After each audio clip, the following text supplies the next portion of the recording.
Thank God कि 99% NRIs India वापस नहीं आते, क्योंकि इंडिया सबके लिए नहीं है, 99% के लिए नहीं, लेकिन 1% के लिए। उस 1% के लिए पूरी दुनिया में इंडिया से बेटर दूसरा कोई ऑप्शन ही नहीं है।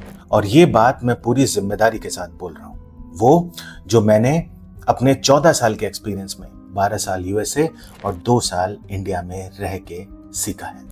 और आज का वीडियो इसी सच की तलाश है। आप 99% में हैं या 1% में।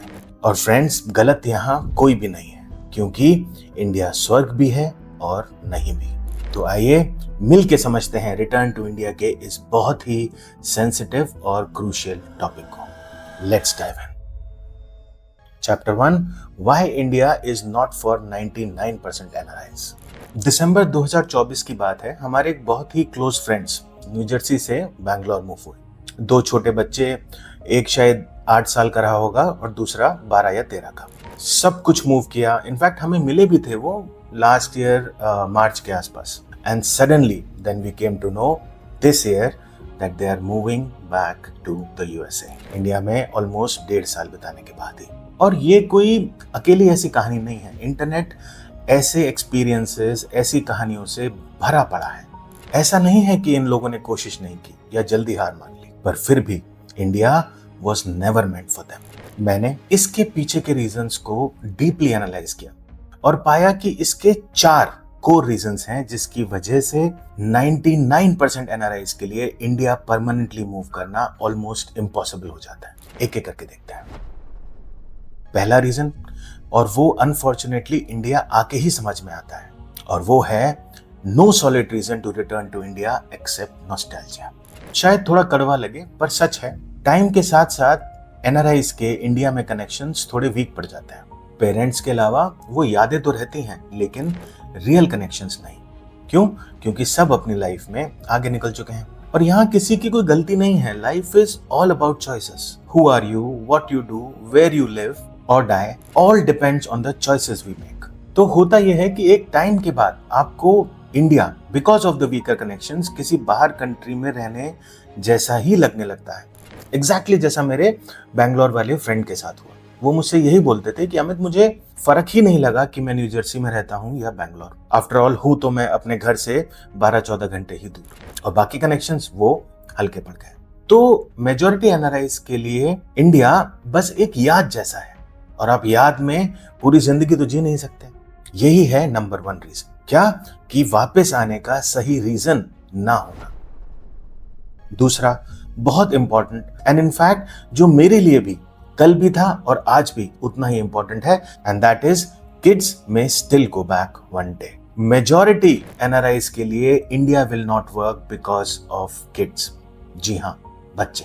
इनफैक्ट यही सवाल हमारे सामने भी था जब हम वापस आए हैं कि हो सकता है हमारे बच्चे एक टाइम आने के बाद वापस बाहर जाना चाहें, तो इससे तो बेटर है कि हम वहीं रह लेते हैं। और मैं थोड़ी देर में आपको इस बारे में अपना नजरिया भी देता हूँ जब हम 1% लोगों की बात करेंगे। और बच्चों का ये वापस जाना एक्चुअल में कितना बड़ा इशू है, इसे समझने के लिए मैं आपको एक शॉकिंग डेटा देता हूँ। According to IB Schools world data, around 40% of students in IB schools have lived abroad at some point in their lives. And 60 to 80% of their graduating class applies into universities based out in UK, USA, Australia, Canada, etc. तो ये fact है। India में जब बच्चे सालों बाहर रहने के बाद इंडिया वापस आते हैं तो there is a higher probability of them choosing to go abroad after they graduate. Actually बच्चों के साथ ना इंडिया वापस आने की विंडो बहुत छोटी है। बच्चे छोटे होते हैं तो लगता है अभी टाइम है, और जहां हाई स्कूल में आ गए तो लगता है टाइम निकल गया। तीसरा रीजन है इंडियाज ट्रैफिक मॉन्स्टर। आपको लग रहा होगा कि ये बहुत छोटी सी बात है, पर फैक्ट ये है फ्रेंड्स कि मैं इसको हल्के में नहीं कह रहा हूं। 2 साल इंडिया में रहने के बाद मैं ये अच्छे से समझ चुका हूं that traffic is one of the biggest reasons why people hate living in India. Traffic की समस्या इन मेट्रोज में कितनी बड़ी है उसका मैं आपको अपना एक लिव्ड एग्जांपल दे सकता हूँ। अभी 2-3 हफ्ते पहले ही हम नोएडा से वसंत कुंज, जो कि मात्र 35-40 किलोमीटर दूरी पर, वहां के लिए निकले और हमें टाइम लगा ऑलमोस्ट 2.5-3 मात्र 36 किलोमीटर, मतलब एवरेज 10-12 किलोमीटर पर आवर की स्पीड थी गाड़ी की। बम्पर टू बम्पर ट्रैफिक, और यही हाल ऑलमोस्ट सभी मेट्रोस का है। अच्छा, ऐसा नहीं है कि ट्रैफिक की समस्या फॉरेन कंट्री में नहीं। For example, I used to travel from New Jersey to New York, travel time almost 2 hours. But फर्क है इंडिया में ट्रैफिक सेंस। कोई कहीं घुस रहा है, कोई कहीं घुस रहा है, हॉन्किंग, एंजाइटी, रूल्स तोड़ना, बाइकर्स की अलग समस्या, ये सब मिलके वो 1 घंटा जो आप 2 घंटे ट्रैफिक में फंसते हैं, उसमें आपकी एनर्जी अंदर से निचोड़ लेता है। मन करता है कि बस गाड़ी से कूद ही जाए। और अगर आपको ये कम्यूट डेली करना पड़े तो सोच के देखिए क्या हालत हो। और यही होता है मेजॉरिटी एनआरआईज के साथ। ट्रैफिक की समस्या इतनी बड़ी हो जाती है because of their choice of residence या work that they actually start hitting in. Adjust करना तो छोड़ दीजिए, एक बार को आपको यही मन करता है कि मौका मिले तो मैं कल वापस चला जाऊं।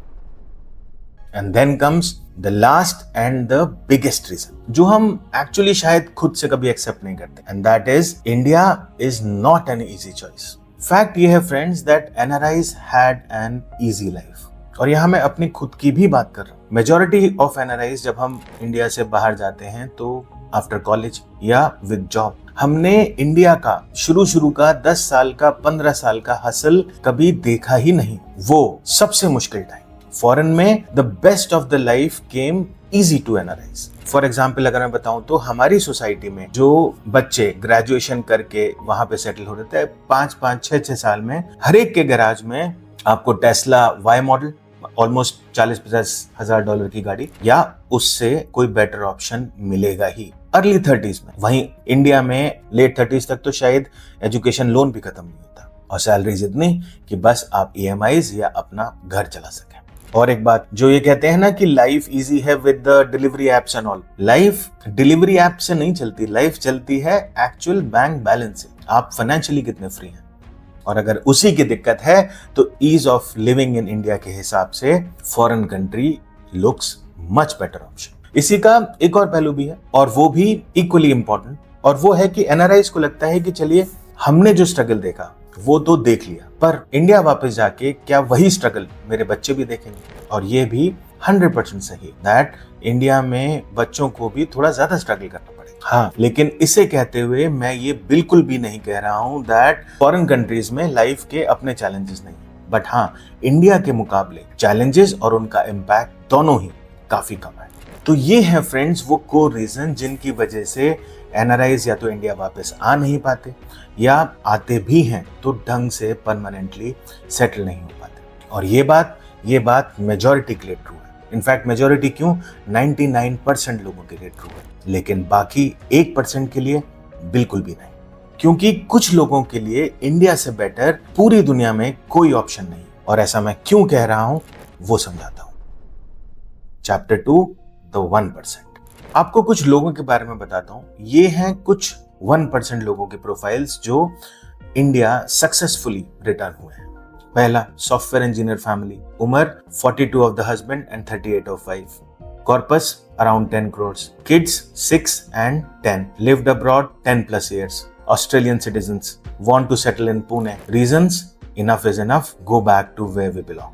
दूसरा, US, 16+ years in the USA, wife doctor, husband angel investor, kids both settled abroad, family wants to come back and live in Bangalore, reason, give back to the society. Third case, UK, again doctor couple, both citizens, one kid, 12 years, and want to return to India to live with their family in Indore. In fact friends, मेरी Google drive call recording में इतने सारे cases हैं जो इसलिए वापस आना चाहते हैं, और ध्यान से सुनिएगा, क्योंकि फॉरेन में उनको वो नहीं मिल रहा जो इंडिया उन्हें दे सकता है। और इनमें से किसी का भी रीजन पेरेंटल गिल्ट या फैमिली केयर नहीं है। तो आप पूछेंगे ऐसा क्या है जो इंडिया दे सकता है, वो बताता हूं। इसमें सबसे पहला है, India gives you options, option to do what you want to do. फिर चाहे वो giving back to the society हो, कोई बिजनेस करना हो, कोई हॉबी परस्यू करना हो, एनीथिंग। और उसमें वीजा कोई मेजर चैलेंज नहीं रह जाता, क्योंकि आप देखेंगे मोस्टली जो लोग रिटर्न टू इंडिया करते हैं वो वीजा या सिटीजनशिप नहीं मिल रही है इस वजह से नहीं करते हैं, वो एक्चुअली वेल सेटल्ड होते हैं। तो आप कहेंगे कि तो फिर वो ये ऑप्शंस बाहर ही क्यों नहीं कर लेते? उसका सिंपल रीजन है, इंडिया आपका है, फॉरेन कंट्री नहीं। और जब चीज अपनी होती है आप रिस्क ले सकते हो। बाहर रह के जॉब करना एक सेफ ऑप्शन है, लेकिन कुछ अनकन्वेंशनल करना जो लीक से हटकर हो, you need a bigger support system and India can provide you with that ecosystem. At least it does to so many people. एक और बात, वो भी आप इन सभी केसेस में इक्वली कॉमन देखेंगे, और वो है पैसा। इंडिया में अगर आपके पास पैसा है तो आप किंग हैं। एक प्रीमियम लग्जरी लाइफ आप जी सकते हैं, provided you have the means to support it. Lifestyle के मामले में, अमेनिटीज के मामले में, सर्विसेज के मामले में Indian life is unbeatable. Only thing needed is that you can afford it. वरना सोचिए ना, इंडिया में इतने सारे रिच लोग हैं, ये चाहे तो कल किसी भी देश की सिटीजनशिप खरीद के वहां सेटल हो जाए, पर कोई नहीं जाता, because they know that life for the rich in India is quite premium. और तीसरी बात जो पैसे से भी इंपॉर्टेंट है, आफ्टर ऑल हम हैं तो इंडियंस ही। तो कुछ लोग 1% कह लीजिए या मेरे जैसे लोग कह लीजिए, वो आइडेंटिटी को अपनी लाइफ में बहुत ज्यादा इंपॉर्टेंस देते हैं, और उनके लिए आइडेंटिटी जुड़ी होती है उनकी रूट्स से। उन्हें अपने देश में रहना ज्यादा मेंटल पीस देता है, ज्यादा खुशी देता है। और फ्रेंड्स, खुशी का कोई प्राइस टैग नहीं होता, ना तो आप उसे खरीद सकते हैं और ना ही सही या गलत के तराजू में रख के भी देख सकते हैं। वो है जैसी है वैसी ही है। इंडिया की कमियां वो 1% को भी दिखती हैं। ट्रैफिक, कॉस्ट ऑफ लिविंग, बच्चे, उनका फ्यूचर उनके लिए भी इंपॉर्टेंट है, पर वो इसका रास्ता ढूंढ ही लेते हैं, because it's what they choose. और अब इंपॉर्टेंट सवाल जो मुझसे जुड़ा है, बच्चों के बारे में मैं क्या सोचता हूँ। हो सकता है मेरे बच्चे भी कल को बाहर चले जाएं, होने को तो कुछ भी हो सकता है, पर उसमें भी कम से कम 5-6 साल तो हैं ही। पिछले 2 साल में भी बच्चों ने इंडिया को अच्छे से समझा है। 5-6 साल में कॉलेज में, स्कूल में और समझ लेंगे, और फिर वो जहाँ जाना चाहें, जहाँ उनका मन लगे, जहाँ उनका करियर उनको लेके जाए, वो जाएं। मेरा काम था उनको सही परवरिश देना, जो मैंने कर दिया, और ना कि उनके लाइफ के डिसीजंस लेना, तो वो मैं कर रहा हूँ। सो टॉपिक कॉम्प्लेक्स है, तो समराइज करते हैं। इन समरी, अगर आप ध्यान से देखेंगे ना, तो 99% लोगों के लिए इंडिया इसलिए वर्क नहीं करता because there expectations from this country is what this country is not. It's not clean, it's not easy, it's not free from traffic, and majority NRIs are not looking to fill a void. They are looking to answer a location question, a quality of life question, and that's okay because वही उनका सच है। And for the 1%, for the few, India works only because India offers them something that any place else in the world cannot. Freedom to be what they want to be, mental peace, their identity.